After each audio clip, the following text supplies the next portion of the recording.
आज तक नहीं, आंसर नहीं मिलेगा, मिल नहीं सकता। राहुल गांधी का बड़ा हमला, छात्रों पर पुलिस कार्रवाई के लिए शाह को ठहराया जिम्मेदार, और जैसे ही अमित शाह को, जो कि देश के गृह मंत्री हैं, उनको जिम्मेदार ठहराया तो पूरी भाजपा आंख बबूला, जैसे बहुत बड़ा विस्फोट। आखिरकार दिल्ली की पुलिस किसके कंट्रोल में काम करती है, इसका जवाब अमित शाह संसद के अंदर क्यों नहीं दिया? किसके हुक्म से दिल्ली की पुलिस ने छात्रों पर बैलेट गन चलवाई? यही बात विपक्ष के नेता राहुल गांधी कह रहे हैं, जिसको लेकर पूरा विपक्ष एकजुट है। इतना ही नहीं, कर्नाटक के भाजपा के एक विधायक यशपाल सुवर्णा कह रहे हैं कि 1992 में जिस तरह से बाबरी मस्जिद विध्वंस की थी, इसी तरह से हम राहुल गांधी का वंश खत्म करेंगे। ये है हमारे देश के विधायक की भाषा, जिसको लेकर एफआईआर भी दर्ज हुई है। किन किन धाराओं में दर्ज हुई है वो भी हम आपको बता देते हैं। धारा 57, धारा 151, 191, 196, पोस्टर 2, 351, पोस्टर 2, 352, 353, इन धाराओं में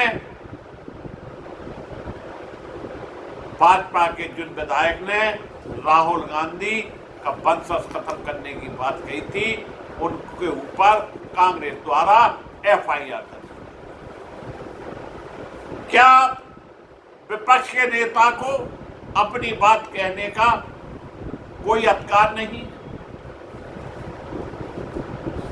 राहुल गांधी लोकसभा में नेता विपक्ष माने जाते हैं, और छात्र आंदोलन के दौरान दिल्ली में हुई कथित कार्रवाई के लिए केंद्रीय गृह मंत्री अमित शाह को जिम्मेदार ठहराते हुए उन्हें पद से हटाने की मांग की। राहुल गांधी ने यह कहा कि यह आज लोकसभा में दिए गए अपने बयान पर किसी भी स्थिति में माफी नहीं मांगेंगे। उनका आरोप है कि प्रदर्शनकारी छात्रों पर पैलेट गन एवं लाठीचार्ज की कार्रवाई गृह मंत्रालय की जानकारी या अनुमति के बिना संभव नहीं। अगर संभव नहीं है या संभव है तो हमारे देश के गृह मंत्री जवाब दें। बंगाल में यही गृह मंत्री टीएमसी के कार्यकर्ताओं को चुनाव के बाद उल्टा टांग सकते हैं, तो संसद के अंदर जवाब देने में उन्हें क्या दिक्कत है? हमारे देश के प्रधानमंत्री को जवाब देने में क्या दिक्कत है? लेकिन जवाब नहीं देंगे और वंशज खत्म करने की बात कहेंगे। यह है हिंदुस्तान की राजनीति। राहुल गांधी ने बुधवार को यहां कांग्रेस मुख्यालय पर संवाददाता सम्मेलन में कहा कि यदि वह आज लोकसभा में माफी मांग लेते तो उन्हें लोकसभा में अपनी बात रखने की अनुमति मिल जाती, लेकिन वह ऐसा नहीं करेंगे। उनके लिए सबसे महत्वपूर्ण मुद्दा दिल्ली की सड़कों पर छात्रों के साथ हुई कथित बर्बरता, और उन्होंने आरोप लगाया कि 20 जुलाई को आंदोलन के दौरान दिल्ली पुलिस ने छात्रों पर पैलेट गन का इस्तेमाल किया और लाठीचार्ज किया। मैंने खुद मीडिया के सामने सबूत पेश किए और पीड़ित को लाया। उन्होंने कहा कि सरकार लगातार बैलेट गन के इस्तेमाल से इनकार कर रही है। जबकि घायल छात्र इसके इस्तेमाल की बात कर रहे हैं। इस पूरे मामले में केवल दो ही संभावना है। पहली, गृह मंत्री अमित शाह ने बैलेट गन और लाठीचार्ज के आदेश दिए हों तो वह इसके लिए जिम्मेदार हैं।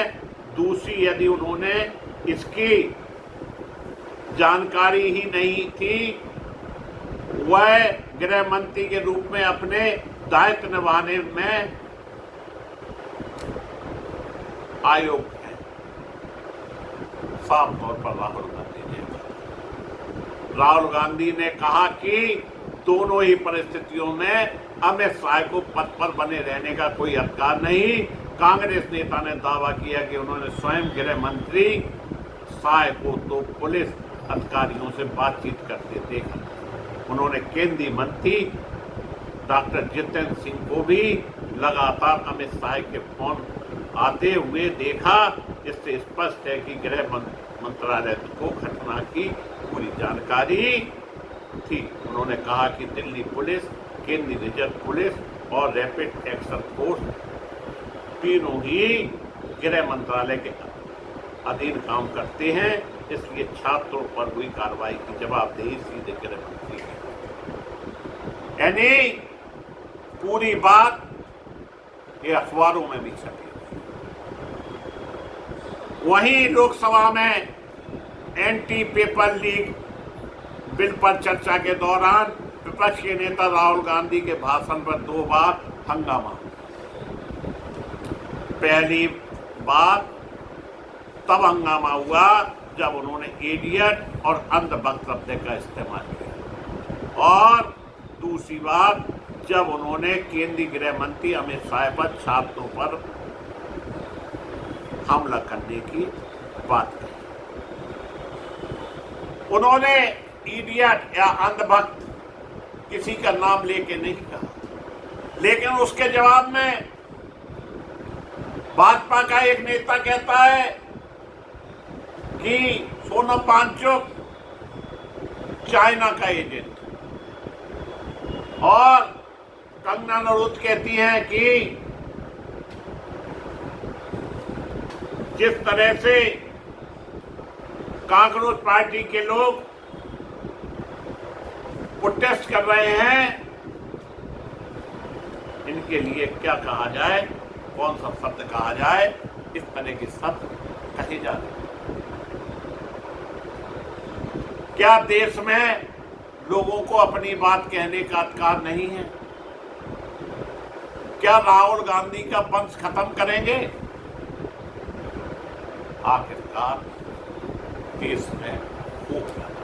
सिर्फ अमित शाह की बात आते ही भाजपा के लोगों को मिर्ची लगी और उन्होंने राहुल गांधी को घेर लिया। इतना ही नहीं, लोकसभा स्पीकर को लेकर राहुल गांधी ने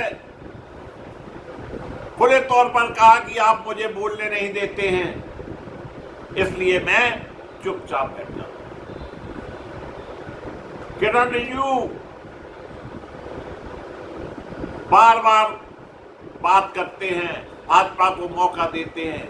किस तरह की पक्षपात उस जगह चल रही है जहां देश के लिए ऐतिहासिक फैसले। निश्चित तौर पर देखना यह है कि राहुल गांधी अपने आप में कितनी मजबूती के साथ खड़े हुए हैं, और अमित शाह पर जो हमला उन्होंने किया है, अगर अमित शाह सही है तो वो जवाब। वहीं सूचना यह भी छन के आ रही है कि कॉकरोच पार्टी के जो संस्थापक हैं अभिजीत दिपके, उनके पास भाजपा का फोन गया है कि आप भारतीय जनता पार्टी में शामिल हैं। उसकी धमकियां नौजवान अपने हक के लिए लड़ रहा है और विपक्ष के नेता होने के नाते विपक्ष के नेता की जिम्मेदारी बनती है कि वो इस बात को उठाए। देखना यह है कि मामला कहां तक जाता है और क्या निर्णय होता है। इसी के साथ मैं अपने शब्दों को विराम देता हूं। आपसे अपेक्षा करता हूं कि आप चैनल को सब्सक्राइब करें। धन्यवाद।